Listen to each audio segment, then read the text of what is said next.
Well, good morning or afternoon for both men's and women's community Bible study. It seems like it's been forever since we met in person, and indeed that is true. But it also feels like forever since I did a lesson, and so I'm delighted to be back with you. We're going to spend the next several months, whether it's on video or in person, in the book of 1st and 2nd Thessalonians. Let me just add that it is the desire of many to start back meeting, and we are trying to find a place that is big enough for most of us to return and still social distance. So until we can find such a place, we will continue to do it online.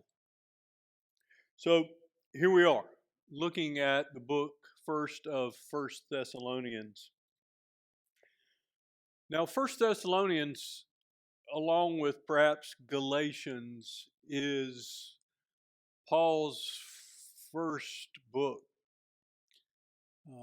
first or second book, and it is certainly those two books, Galatians and First Thessalonians, are the earliest New Testament books written. The book itself comes to us from the pen of Paul along with Silas and his traveling companion Timothy, and it was written to the church at Thessalonica from Corinth. Paul was on his second missionary journey, going on to visit and plant new churches, and so we're probably somewhere in the year 50 to 51, probably 51 AD. Now, Acts, the book of Acts, chapters 16 and 17, gives us the story of this particular section of Paul's second missionary journey. It tells us how he got to Thessalonica. You might remember he was planning to go to Asia and was prevented, it says, by the Spirit from going into Asia. And one night in a dream, he sees a man from Macedonia calling out for him to come over and preach there in Macedonia. And so Paul then changes his plans and goes to Macedonia. He and Silas and Timothy travel there, and they first arrive in Philippi and plant the church there that we know as the church at Philippi, the book of Philippians written to them. Then from Philippi, they would journey on to Thessalonica, actually having left Philippi due to unrest there over their teaching. Now, Thessalonica was the capital of the Macedonian Roman province. Macedonia was a Roman province, and Thessalonica there, its capital. It was established in probably 315, 316 BC, and was renamed after Alexander the Great's half-sister. Now, just from a geography standpoint, we are in the northern part of what we would know today as Greece. Now, Paul, as is his usual custom as we read of his missionary journeys, he first goes to the synagogue and teaches and preaches there. But eventually they will establish a house church. The church there in Thessalonica, the young church, was made up of some Jewish converts, but mainly from Gentiles and not a few prominent women there in the town. That probably took several weeks to get that church established. After they leave there and move on from Thessalonica, as you would follow along in Acts 17, they go from there to Berea, and eventually Paul makes his way to Athens.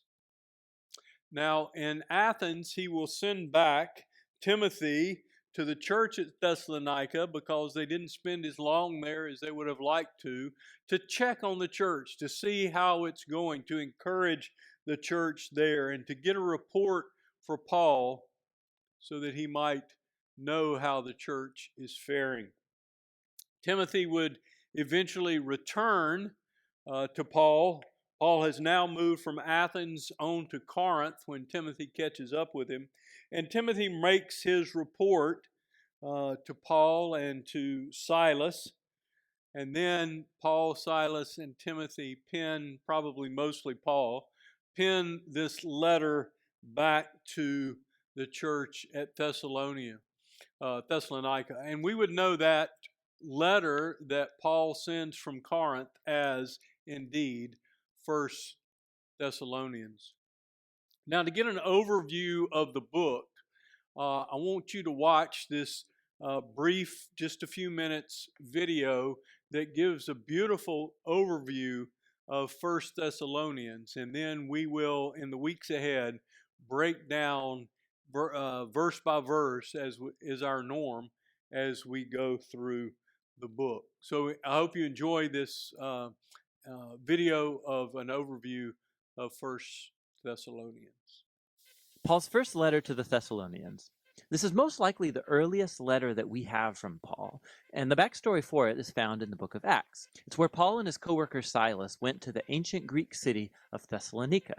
And after just 1 month of telling people the good news about Jesus, a large number of Jewish and Greek people gave their allegiance to Jesus, and they formed the first church community there. But trouble was brewing. Paul's announcement of the risen Jesus as the true Lord of the world, it led to suspicion. So the Christians in Thessalonica were eventually accused of defying Caesar, the Roman emperor, when they said that there is another king, Jesus. And this led to a persecution that got so intense, Paul and Silas actually had to flee from the city, and this was painful for them because they loved the people there so much. And so this letter is Paul's attempt to reconnect with the Christians in Thessalonica after he got a report from Timothy that they were doing more than okay, they were flourishing despite this intense persecution. He designed the letter to have two main movements. First is a celebration of their faithfulness to Jesus, and then he challenges them to keep growing as followers of Jesus. And then these two movements are surrounded by 3 prayers. The letter opens with a thanksgiving prayer, the two movements are linked together by a transitional prayer, and then the whole thing is concluded with a final prayer. It's a beautiful design. Paul opens by giving thanks and celebrating the Thessalonians' faith, their love for others, and their hope in Jesus despite persecution.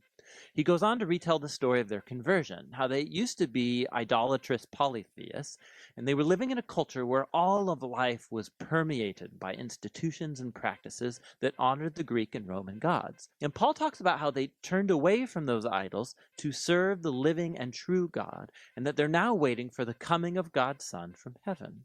So in a city like Thessalonica, transferring your allegiance to the Creator God of Israel and to King Jesus, this came at a cost.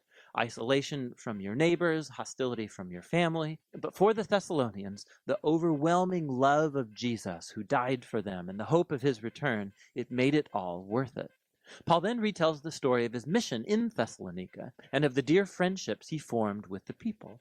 He uses really intimate metaphors here. They treated him like their child, and he became like their mother and like their father. He says, "We were happy to share with you not only the good news from God, but our very selves, because we came to dearly love you." Paul reminds us here that the essence of Christian leadership is not about power and having influence. It's about healthy relationships and humble, loving service. He reminds them that he never asked for money. He simply came to love and serve them in the name of Jesus. And so Paul moves on to reflect on their common persecution. Just like Jesus was rejected and killed by his own people, so now Paul is persecuted by his fellow Jews, and the Thessalonians are facing hostility from their Greek neighbors. And Paul draws a strange comfort from knowing that together their sufferings are a way of participating in the story of Jesus' own life and death. Paul then shares about the anguish he experienced when he heard of the hardships the Thessalonians had after he and Silas fled. So he sent Timothy to support them and see how they were doing. And to his joy, Timothy discovered that they were going strong. They were faithful to Jesus. They were full of love for God and their neighbors. And they longed to see Paul as much as he longed to see them. And so Paul concludes with a prayer for endurance. And what's cool is that he introduces here the topics he's going to address in the letter's second half. He prays that God will grow their capacity to love, that he'll strengthen their commitment to holiness as they fix their hope on the return of King Jesus. So he opens the letter's second movement by challenging them to a life that's consistent with the teachings of Jesus. So this means, first of all, a serious commitment to holiness and sexual purity. In contrast to the promiscuous, sexually destructive culture around them, they are to follow Jesus' teaching about experiencing the beauty and the power of sex within the haven of a committed marriage covenant relationship. God takes sexual misbehavior seriously, Paul says. It dishonors and destroys people and their dignity. Following Jesus also means a commitment to loving and serving others. So Paul instructs them that Christians should be known in the city as reliable people who work really hard, not just to make money, but so that they can have resources to provide for themselves and to generously share with people who are in need. After this, Paul addresses a number of questions the Thessalonians had raised about the future hope of Jesus' return.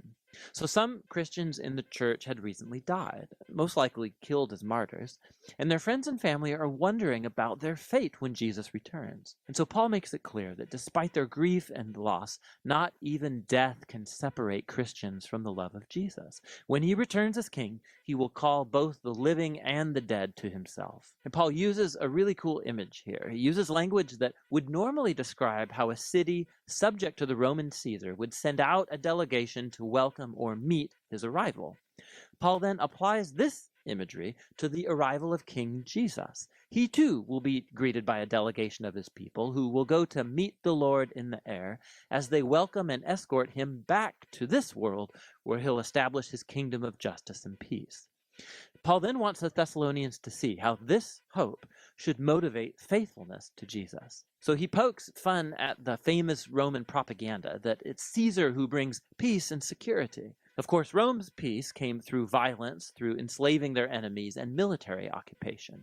And Paul warns that Jesus will return as king one day and confront this kind of injustice. Followers of King Jesus should live in the present as if that future day is already here. Despite the nighttime of human evil around them, they should stay sober and awake as the light of God's kingdom dawns here on earth as it is in heaven. Paul closes all of these exhortations like he began, with a hopeful prayer, that God would permeate their lives with his holiness, that he would set them apart to be completely devoted and blameless until the return of King Jesus. 1 Thessalonians reminds us that from the very beginning, following Jesus as king has produced a truly countercultural or holy way of life. And this will sometimes generate suspicion and conflict among our neighbors. But the response of Jesus' followers to such hostility should always be love, meeting opposition with grace and generosity. And this way of life, it's motivated by hope in the coming kingdom of Jesus that has already begun in his resurrection from the dead. And so holiness, love, and future hope, that's what 1 Thessalonians is all about. So, as you saw from that brief video of an overview, 1 Thessalonians is a very pastoral book full of great tenderness and care. There's no great doctrinal sections of long teaching within the book. It is just a helpful, encouraging book to any believer. And that's why I'm excited to begin this study, because I think we're living in times where we need to be encouraged in the hope of being in Jesus, in Christ, living holy lives. So I look forward to walking through 1 Thessalonians with you in the days ahead, and we look forward to having you join us at least online and perhaps at some point in person. God bless you all.